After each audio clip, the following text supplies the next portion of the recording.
अस्सलाम वालेकुम guys, welcome to my YouTube channel. आज की इस वीडियो में मैं आपको बताऊंगा कि अकाउंटिंग इक्वेशन कैसे बनाई जाती है और ये होती क्या है।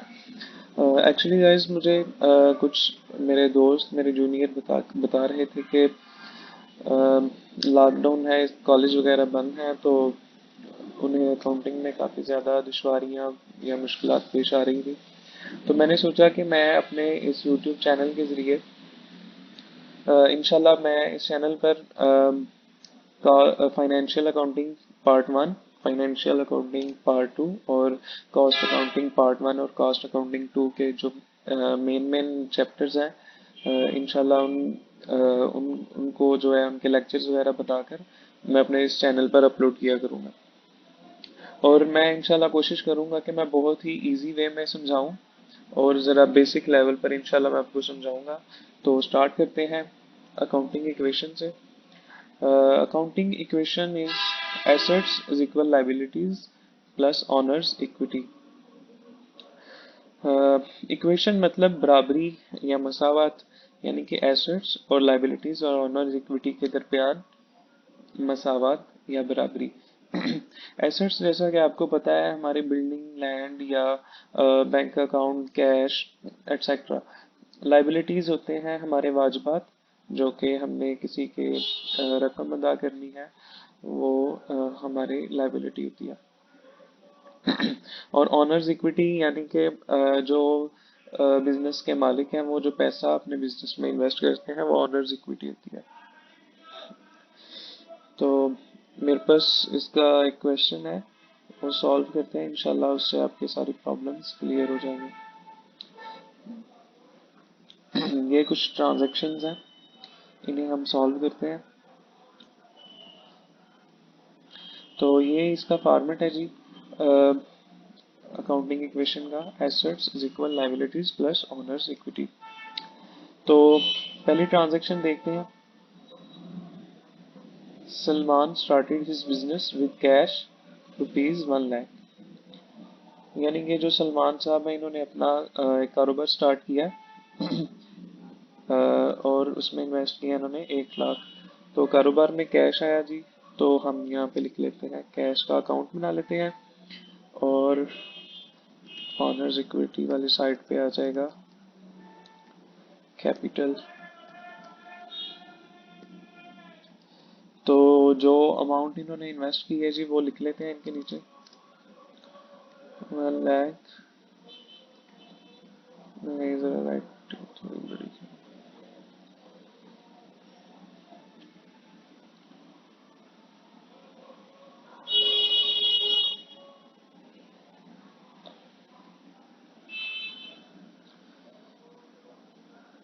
जी, ये हो गया।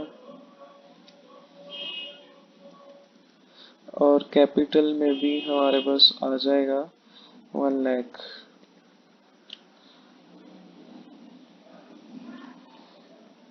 अब दूसरी ट्रांजैक्शन देखते हैं। दूसरी ट्रांजैक्शन है परचेज फर्नीचर फॉर कैश 4000। यानी कि उसने फर्नीचर खरीदा है। फर्नीचर जैसा कि आप जानते हैं हमारा एसेट होता है, तो हम एसेट्स में इसका एक अलग से अकाउंट बना लेते हैं।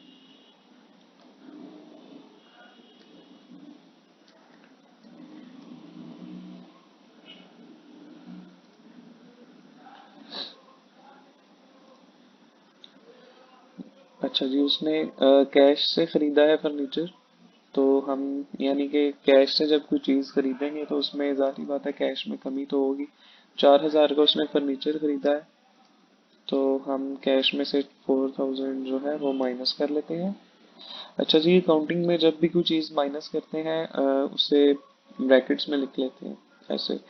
तो इसमें से तो ये माइनस हो गया कैश में से, और फर्नीचर जो है 4000 का वो हमारे पास आ गया जी। यानी कि हमारे पास जो फर्नीचर है उसकी वर्थ जो है 4000 है। अब यहाँ पे इसका बैलेंस कर लेते हैं। बैलेंस यहाँ पे 96 आ जाएगा कैश में हमारे पास, और 4000 जो है जी वो हमारे पास फर्नीचर का आ गया। और कैपिटल की अमाउंट जो है ऐसे की ऐसे ही आ जाएगी।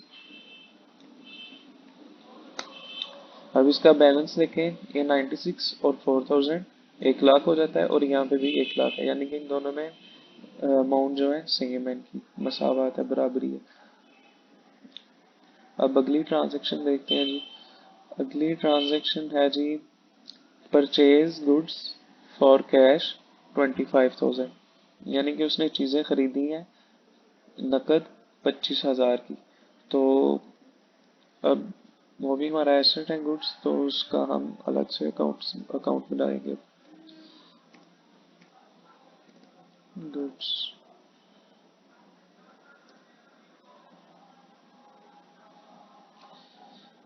15,000 की उसने खरीदी है कैश से, तो जाहिर बात है जब कैश से खरीदेगा तो कैश तो कम होगा, तो कैश में से 15,000 हम माइनस कर लेते हैं,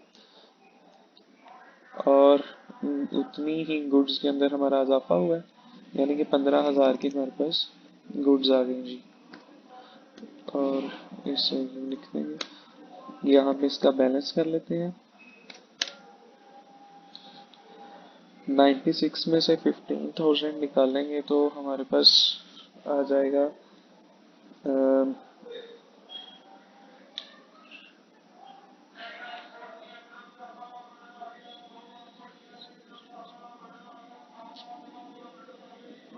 81 जी, 81 जी।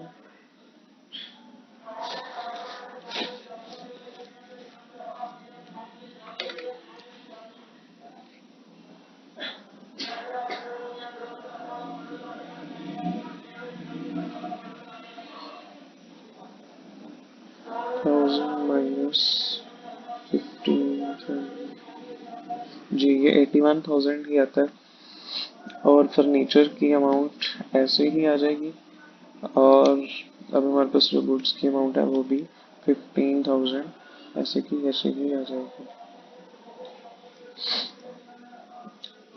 और कैपिटल जो है हमारा वो 1 लाख ऐसे ही आ जाएगा।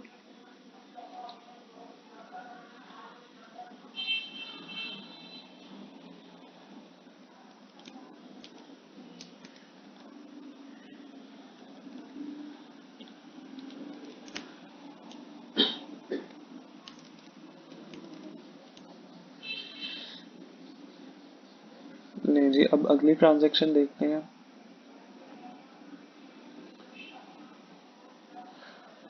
Purchase transportation for cash ₹1,000। Transportation का हम अलग से अकाउंट नहीं यहाँ पे बनाएंगे, जैसे कि हमने कैश का बनाया, फर्नीचर का बनाया, गुड्स का बनाया, कैपिटल का बनाया। ट्रांसपोर्टेशन का इसलिए नहीं बनाएंगे क्योंकि ट्रांसपोर्टेशन जो है हमारा एक्सपेंस है। तो यहाँ पे हम सिर्फ एसेट्स लिख रहे हैं, और सो इसे हम सिर्फ यहाँ से ही कैश में से माइनस कर लेते हैं। 1,000 था तो माइनस करना है, तो उसे जारी बात है हमने जब माइनस करना है तो उसे हमने ब्रैकेट्स में लिखना है, तो 1,000 कैश में से माइनस हो जाएगा, और दूसरी साइड ये कि कैपिटल में से भी ये माइनस हो जाएगा जी।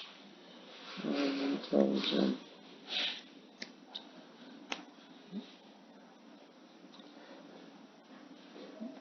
अच्छा जी, अब इसका बैलेंस कर लेते हैं हम। यहाँ पे कैश में हमारे पास आ जाएगा जी 80,000, फर्नीचर का 4,000 ऐसे ही आ जाएगा, और गुड्स का 15,000 ऐसे ही आ जाएगा, और दूसरी साइड पर हमारे पास ये हो गया जी 99,000। 99,000।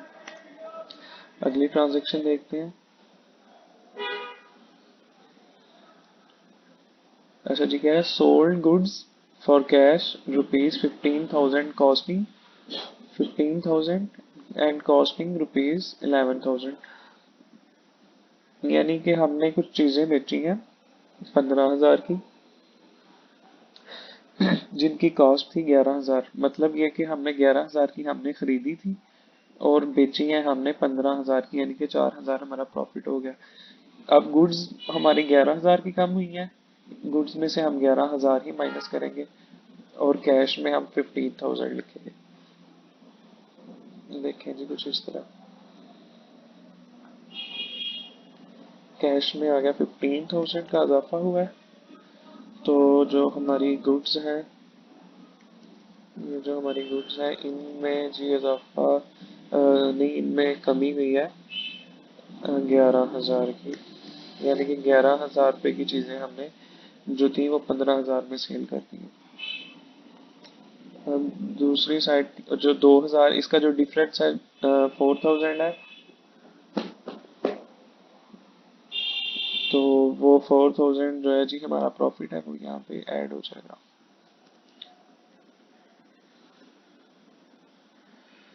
ऐड हो गया जी। इसका बैलेंस करते हैं। कैश में हमारे पास आ गया जी 95,000, और फर्नीचर का जो चला आ रहा है 4,000 वही चलेगा। अच्छा जी, ये हमारे पास 15,000 में से 11,000 माइनस होकर बाकी रह जाएंगी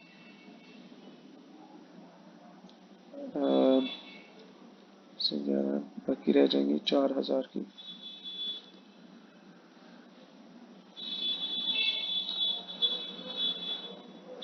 और दूसरी साइड पर ये 4,000 ऐड किया तो 1,03,000 जो है हमारे पास बाकी रह जाएगा। अगली ट्रांजेक्शन देखते हैं जी अब।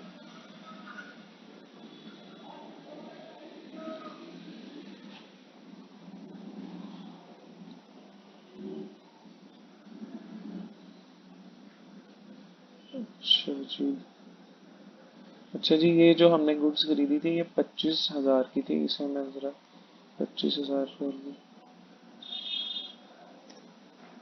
25,000 हो जाएंगी। यहाँ पे भी 25, तो ये हमारा हो जाएगा 71।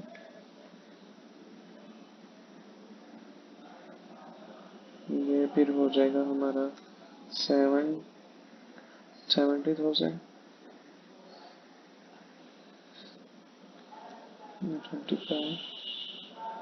25 में से अब 11,000 निकालें तो हमारे पास रह गया बाकी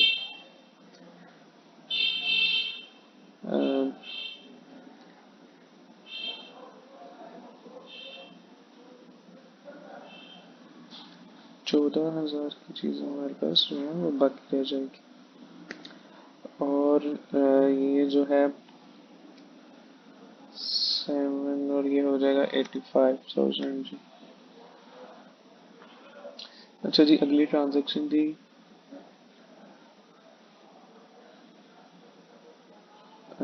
परचेज गुड्स ऑन क्रेडिट। यानी कि हमने उधार चीज़ें खरीदी है 15,000 की। यानी कि हमने उधार खरीदी है, अभी पैसे नहीं दिए, गुड्स आ गई हैं हमारे पास, गुड्स में इजाफा हो गया। तो उधार खरीदी है तो यानी कि हमने अभी उसके पैसे देने हैं जो कि वाजिबुल अदा है, तो लाइबिलिटी बन गई हमारी। 15,000 से हमारी लाइबिलिटी बन गई और 15,000 का ही हमारा गुड्स में इजाफा हो गया। तो जब लाइबिलिटी बनी है तो जी लाइबिलिटी का अकाउंट हम अलग से बना लेते हैं।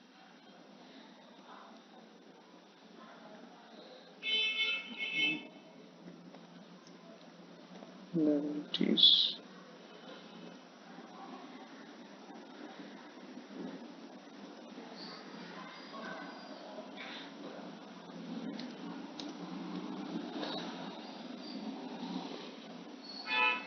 अच्छा जी, 15,000 की गुड्स खरीदी हैं तो यहाँ पर हम 15,000 लिख देंगे, जमा कर देंगे, यानी कि गुड्स में 15,000 का इजाफा हुआ है।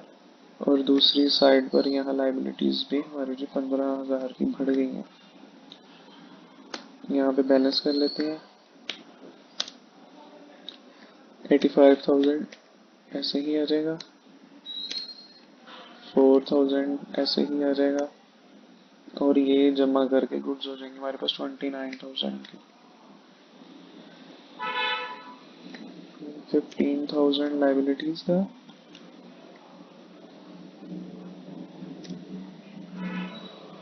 प्लस कैपिटल हमारे पास 103,000। ठीक है जी। अब अगली ट्रांजैक्शन देखते हैं। अगली ट्रांजैक्शन है sold goods Ali on credit basis for ₹8,000 costing 6,000, यानी कि 8,000 की चीज़ें बेची है उधार, और जिनकी कॉस्ट थी 6,000, यानी कि हमने 6,000 की खरीदी और 8,000 में बेच दी। 2,000 हमारा प्रॉफिट हो गया। पहले जैसे किया सेम टू सेम वैसे, लेकिन अब हमने चूंकि उधार बेची है तो इसके हमने भी पैसे लेने हैं। और जिनसे पैसे लेने हैं वो होते हैं हमारे डेटर्स, और डेटर्स भी हमारे एसेट्स होते हैं।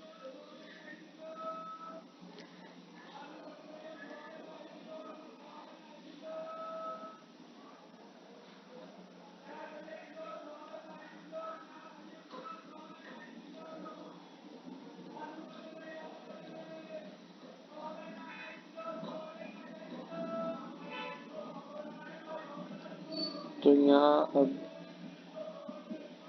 डेटर्स में गुड्स जो कि हमने सेल की है वो है, एक तो फिर देख लें, sold goods to Ali on credit basis 8,000। 6,000 की जी हम गुड्स में से माइनस करेंगे और डेटर्स में 8,000 जमा करेंगे। गुड्स जी ये रही हमारी।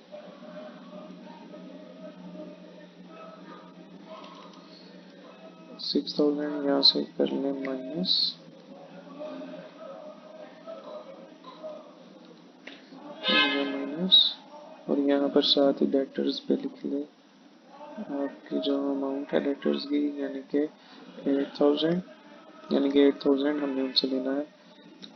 और दूसरी साइड है लाइबिलिटीज की, तो यहाँ पे आपके पास आ जाएगा लाइबिलिटी में 15,000 ही आना है, और कैपिटल में हमारे पास इसका 2,000 जो प्रॉफिट बन रहा है ये ऐड हो जाएगा। बैलेंस करते हैं जी। 85,000 ऐसे ही, 4,000 यहाँ से माइनस करें 23,000, बाकी मेरे पास रहेगा जमा 8,000 हमारे डेटर्स, और इधर आगे 15,000 की लाइबिलिटीज, और यहाँ पे आ गया 1,05,000।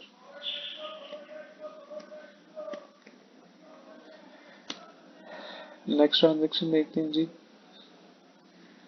नेक्स्ट ट्रांजेक्शन है रिसीव कैश फ्रॉम अली ₹4,000, यानी कि जो अली ये रहा अली, अली से हमने पहले उसे चीज़ें बेची थी, अब उसने हमें 8,000 से लेना था, उसने 4,000 हमें दे दिया। सिंपल कैश में इजाफा हुआ है, तो कैश के अंदर हम 4,000 लिखते जमा कर देते हैं जी, 4,000। और हम ये हमारा डेटर था, डेटर में से इसे, यानी कि इसने डेटर इससे 8,000 लेना था, इसने 4,000 दे दिया, 4,000 बाकी है तो 4,000 माइनस करते हैं, बैलेंस करते हैं। ये हो जाएगा 89,000 प्लस 4,000 फर्नीचर का, प्लस 23 की गुड्स, ये गुड्स आ जाएंगी। और यहाँ पर डेटर हमारे रह गए 4,000 के सिर्फ, और यहाँ पर आ जाएगा 15,000, और कैपिटल हमारा हो जाएगा 105,000।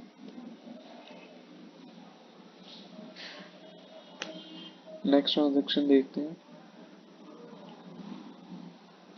ये रही लास्ट वाली, कैश पे टू क्रेडिटर 9,000, यानी कि जिससे हमने चीज़ें उधार खरीदी थी ना, जिसके हमने पैसे देने थे, अब उसे हमने 9,000 रुपया दे दिया। तो कैश से दिया है, कैश में से हम माइनस करते हैं सबसे पहले, तो 9,000 ये माइनस हो गया, और ये माइनस होगा हमारी लाइबिलिटी में से,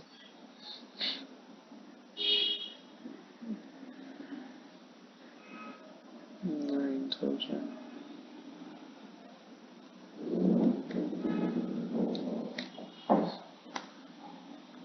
इसको बैलेंस कर लेते हैं।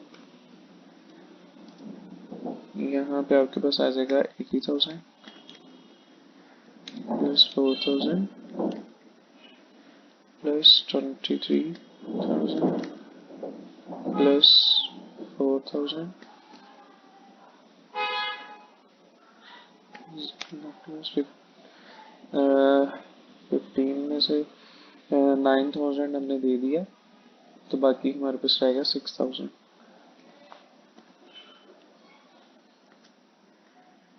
और यहाँ पर कैपिटल जो है 105,000।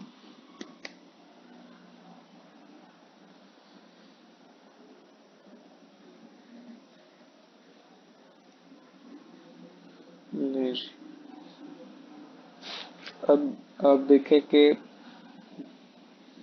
ये जो साइड थी ये सारी इक्वल के साइन से इस साइड पे लेफ्ट साइड पे ये सारी एसेट्स की थी, तो दूसरी साइड जो है 6,000 और 105,000 ये कैपिटल और लाइबिलिटी की है। अकाउंटिंग इक्वेशन हमने देखा था कि इनमें बराबरी होनी चाहिए, तो इसका बैलेंस देखते हैं जी बराबर है कि नहीं।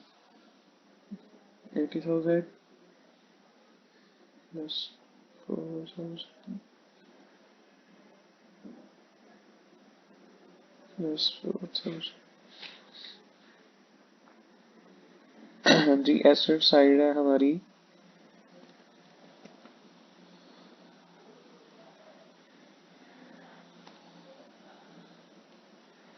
111,000 और लाइबिलिटी साइड जो है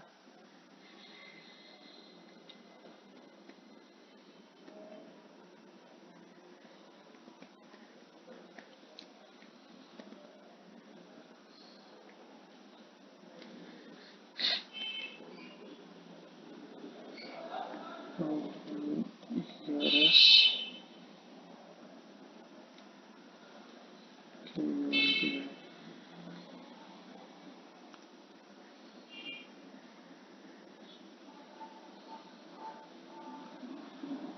ये भी है इसके इक्वल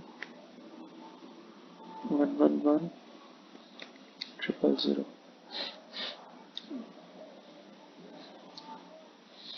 तो जी आप देख सकते हैं हमारे एसेट्स हमारी लाइबिलिटीज और ओनर्स इक्विटी के बराबर हैं। अगर ये आंसर बराबर नहीं आए तो आप समझें ऊपर कहीं आपने मिस्टेक की है। तो आई होप आपको समझ आ गया होगा। मिलते हैं इंशाल्लाह नेक्स्ट वीडियो में। अस्सलाम वालेकुम।